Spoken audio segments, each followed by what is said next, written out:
Obrigado, Sr. Presidente. Senhoras e senhores deputados, quando um grupo de cidadãos se junta, une e decide criar um movimento para lutar pelo bem-estar da população, isso tem um significado muito claro. Significa que o Estado falhou e continua a falhar. E falhando o Estado, também esta Assembleia falhou e continua a falhar quando a maioria desta Câmara, que suportou e suporta o Governo do PS, continuam a não defender o bem comum.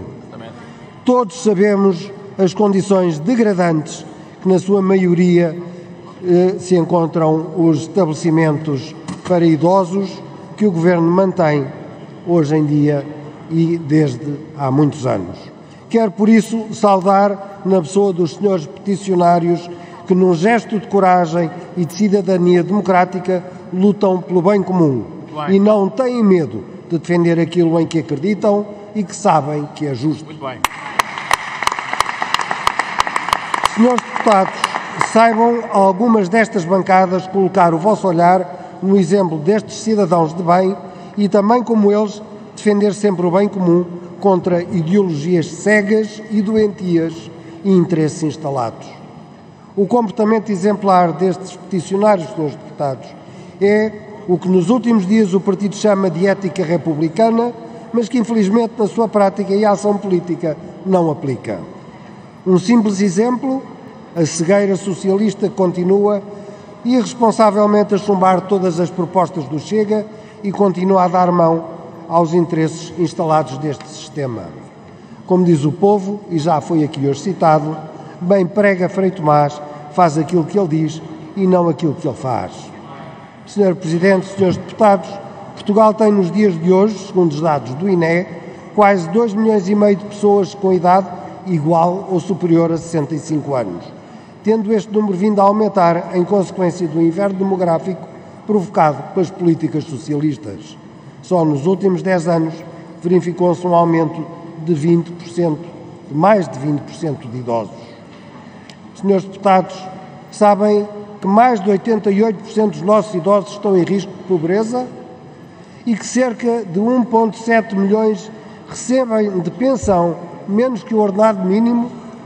É repugnante ver esta maioria aceitar que um idoso possa viver com uma reforma de 278 euros, enquanto vemos os amigos da TAP serem despedidos com indemnizações de centenas de milhares de euros, ou a contratação de um CEO para a saúde a ganhar milhões e a mandar fechar urgências obstetrícias. Infelizmente, os sucessivos governos têm vindo sistematicamente a abandonar os nossos idosos.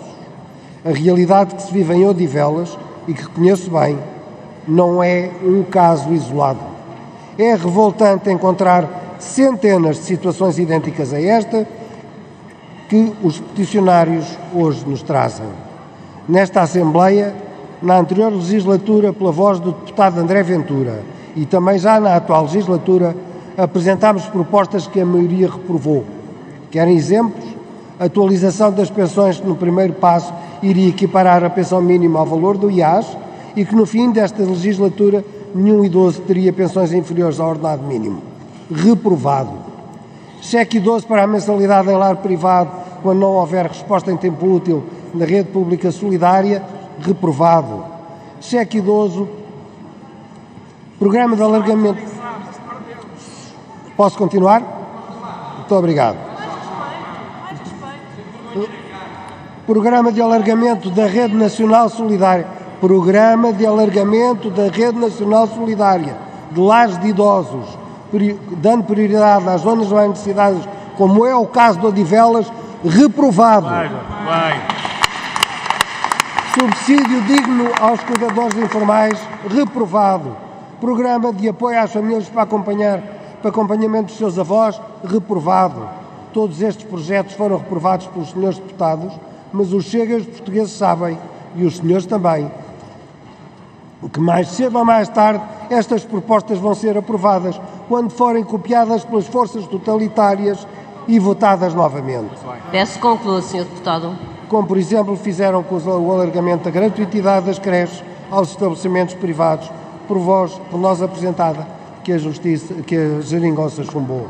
as linhas vermelhas que os senhores deputados, numa atitude antidemocrática. Muito obrigado, Sr. Deputado. Vou terminar. Da ética republicana que tanto apregou, não é ao Chega nem aos seus deputados a linha vermelha que aplicam, é aos portugueses e ao futuro deste país. Muito obrigado. Muito obrigada, Sr. Deputado.